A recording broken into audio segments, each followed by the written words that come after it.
This is my third attempt at going live. Because the first two attempts were me doing what we white people like to do, which is intellectualize conversations about race. And I learned 20 years ago that's not how you play the game. You need to talk about your feelings about it. So, after being angry, allowing myself to be angry about an interaction that I had, I got underneath the anger, because anger is never a feeling, it's a response to a feeling, and I know that. So I was like, okay, what are you really feeling about this interaction that you had? Which I've since deleted because comment threads on posts, I think, are just, it's so hard. It's been so hard for me to try to play the social media game because the things that I want to talk about don't lend themselves well to comment threads. I just think anything of quality that you want to talk about, any kind of conversation, it's hard enough to have in person, let alone trying to do it in a comment thread. But I got into an interaction because I took the bait of someone's white fragility. And I took the bait, and because it's so hard not to. And even though I've been having these conversations about racial identity development for 20 years, it's just funny the way that it all happened because somebody that I know, she's a little bit younger than me, messaged me this morning, DM'd, and was just like, Dylan, I just want to thank you for trying to open up the conversation about race, and how do you keep doing it? Because I'm so tired. And I tried to engage, I gave this really great, answer.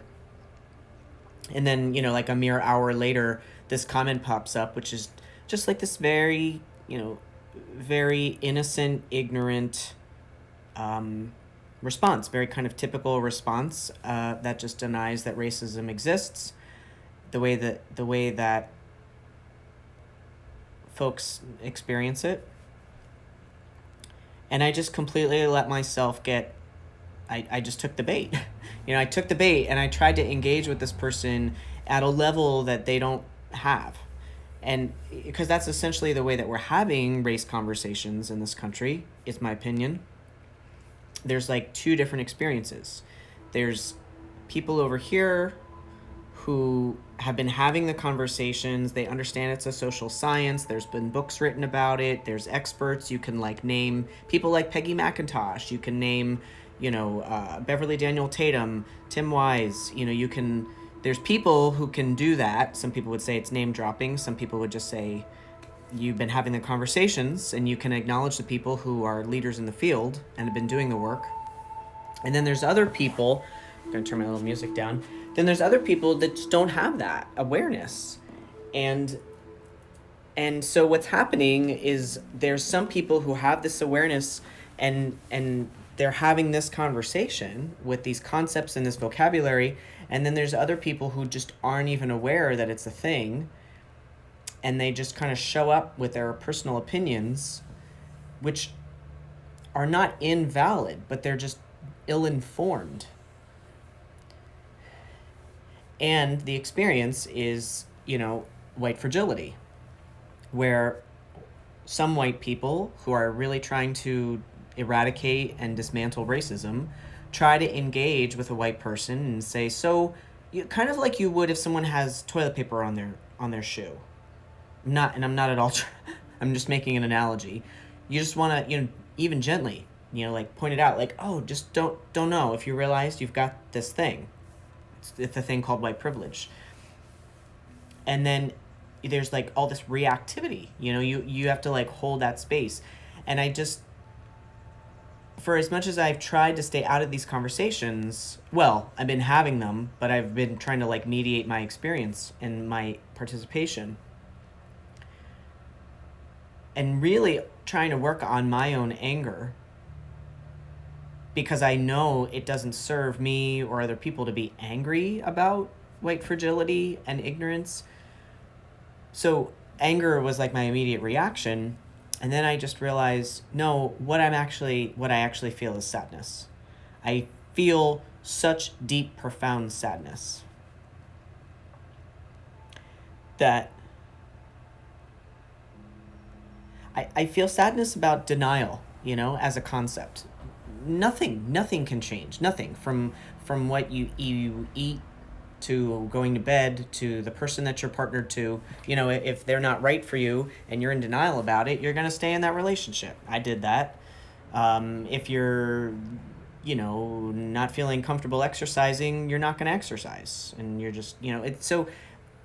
But the fact that I feel sad. I'm able to kind of like distance from that because I'm like, okay, well, I'm not going to try to change somebody to come around to eat differently or exercise if they don't want to, because it's not my job, it's not my responsibility. But when it comes to race and it comes to whiteness and the impact of that, I want to engage and I want to have these conversations, because when people are dying, it's hard to not want to say something or do something. But the message that I got this morning in my inbox was like, Dylan, how do you keep showing up for these conversations? It's exhausting. And I I wrote this like really well thought out answer, just like, listen to me, I'm so, I just try to be patient and try to be, and I do. And I'm successful a lot of the times. And I wasn't today because I made a bad decision about how to engage with this person. But I get tired. And I get sad. I feel really, really sad that that I still have to sit there and try to explain to a heterosexual cisgender white man that he's not right. you know, I feel sad. I feel sad. I feel frustrated and tired. And I feel sad that there's no curiosity, that instead of bringing self-righteousness and, I have an opinion, so here it must be right. There's no humility. There's no curiosity. Like, I wonder if people have been having these conversations about this topic. Maybe there's something I could learn first and then form an opinion. Like that makes me sad. That there's no humility. There's just, so I feel sad. So I'm doing what I was taught to do, which is rather than intellectualize concepts, I'm sharing how I feel about being a white person and the impact of whiteness on my life and my struggle in being patient with other white people. But I don't get to quit. We don't get to quit. We don't get to. I can be tired and I can be frustrated and I can be sad, but I don't get to quit. So I'm making this video because I was like, F it. I'm not gonna keep trying to do this, which is that's privilege. Privilege is like, oh, I'm not gonna deal with it. I'm gonna pretend it doesn't exist. But I can't. So I'm making this video, and thank you. I appreciate you too, friend. Thank you for watching and your support. I used to be really angry, and I know it's not effective. And that's also probably why I'm sad. I'm sad because I got angry. Because it's really hard not to. It's really hard not to.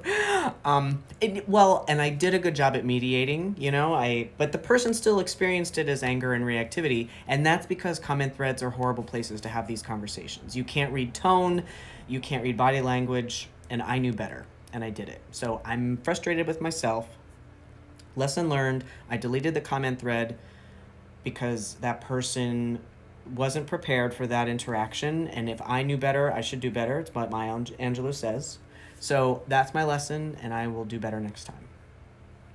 And I'm sharing these feelings to inspire other white people. We need to have these conversations. We need to keep working on our strategies. We need to keep working on our methods.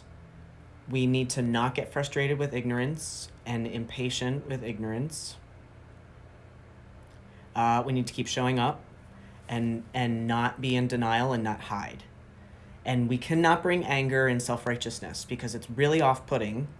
And we are to blame for why white people shut down in the conversations. Because if anyone feels judged or attacked, they have every right to shut down. And I did the first few times people tried to talk to me. And then I was the judgmental, self-righteous person as recently as today. I get why it's hard. It's hard not to, but It's our responsibility. If we are taking on the white problem of racism, which it is, we've got to find a better way. So I'll keep doing that. I hope you guys keep doing it. And now I'm going to end the video. Okay, bye. Awkward ending.